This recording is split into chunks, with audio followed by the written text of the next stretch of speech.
За тэгээд харамсны одоо 30 хоног болж исэн үсгийн онцлог дээр бас ижлэхээр 4-5 жинхэнэ навчтай үед шилжүүлэн сууж. 5 үе болгоноос хажуугийн дахиа гарна. Тэгэхээр 5 иш гарна гэсэн үг тийм үү? За тэгвэл одоо би 5 жинхэнэ навчтай үед нь орой нахайг нь танж өгнө. Цааш нь ургуулахгүй гэсэн гол ишээ тий. За тэгвэл одоо энэ дээр юм байгаа байхгүй. За тэгэнгүүт 5 юу гарах уу? Иш гарч ирнэ тий. За 5 иш гарч ирэнгүүт нь тарилт хийсний дараа 5 ишин дотроосоо одоо нэг 7-10 хоногийн дараанаас эхлээд таналтанд орно гэсэн. 3 ишийг үлдээнэ. 5 иш дотроосоо. Тэгвэл яг ижилхэн ургалттай 3 ишээ үлдээгэнгүүт чинь одоо энэ дээр ийм 3 иш гол иш ургаж чинь тий. За тэгэнгүүтээ 3 иш яваад зэрэгцээ явж итэл чинь иш болгон дээр 8 навч явсны дараа анхны эм цэцэг гарч эхэлнэ. Бус нь бол ингээ шар эр цэцэгнүүд гардаг тийм ээ. За 8 дахь үе дээр анхны одоо 1-р эм цэцэг гарч ирнэ. За тэгвэл энэ үе дээр нь бас жимс тавьж болохгүй гэсэн. Тэр эм цэцгийг гуруулан дээр нь яг аваа ичнэ. За тэгвэл дахиад 8-аас цаашаа яваад 14, 15 гэдээ ирэхлээр 14-р үеэс эхлээд 2-р эм цэцэг үүсч эхэлдэг. 2-р эм цэцэг. Яг тэр үед нь болохоор юугаа тавина? Нөгөө жимсээ тавина. За жимсээ тавихдаа 3 ишин дээр чинь гуруулан дээр нь эм цэцэг гараад ирнэ шүү дээ 14-р үеийн дээр. За тэгвэл тэрийг эр цэцгийг яхахтаа гуруулан дээр нь зэрэг тоос хүртээлт гин. За тоос хүртээлт хийхдээ өглөө эртхийн одоо 6-7 цагийн үед тийм ээ. Яг л яг тэр үеэр жинхэнэ боловсрцсан сайн чанарын тоос яг одоо задрахад бэлэн байж байгаа байхгүй. Тэр тоосыг болохоор нөгөө эм цэцгэн дээрээ тоос хүртээж өгнө.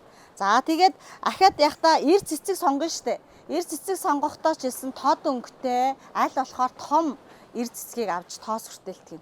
Нөгөө ийм өөрөө өнгөн жоохон ингээл те уцгар шар ч юм уу тэгээд ингээд цэцгийн дэлбэн гимтэлтэй тиймэрхүү цэцэгнүүдийг бол тоос хүртээлтэнд ашиглаж болохгүй гэсэн. Чанар муутай тоостой гэсэн.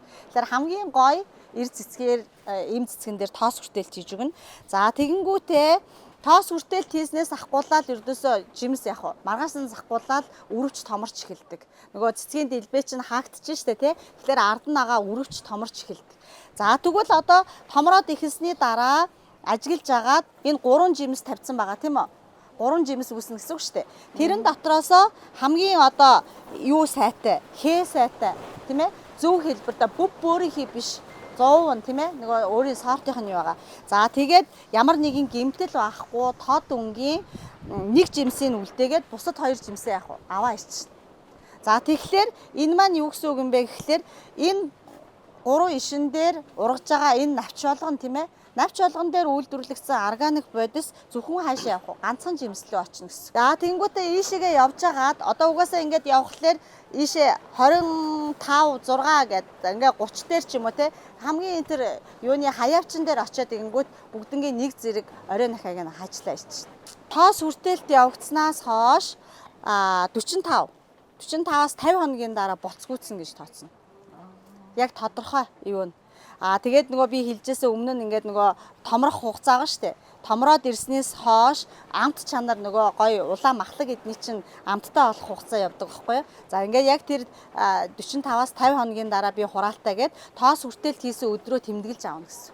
За тэгвэл тэмдэглэсэн болвол одоо 50 хоног гэх юм бол би өнөөдөр 8 сарын 10-нд хураалт хийнэ гэсэн тоо гараад ирлээ тийм үү. Тэгвэл 10 хоногийн өмнө 7-оос 10 хоногийн өмнө усаа татна.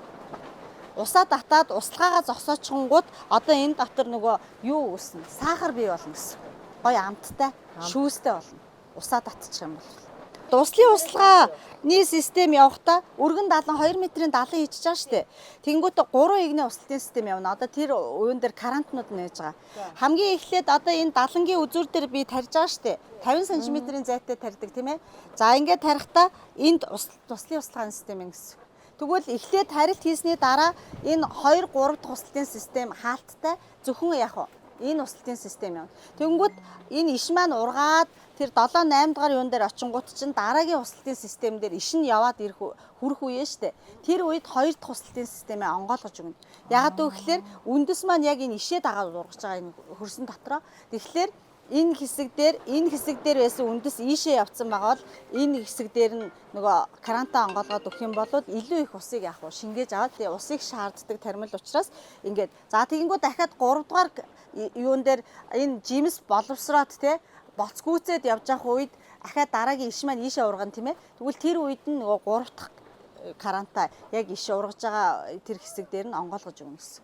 Ингээд ирэх юм бол ийшээгээ их хэмжээний ус очно. Ганцхан энэ ах юм бол дийлэхгүй гэсэн энийг усны хэмжээ багасч байна.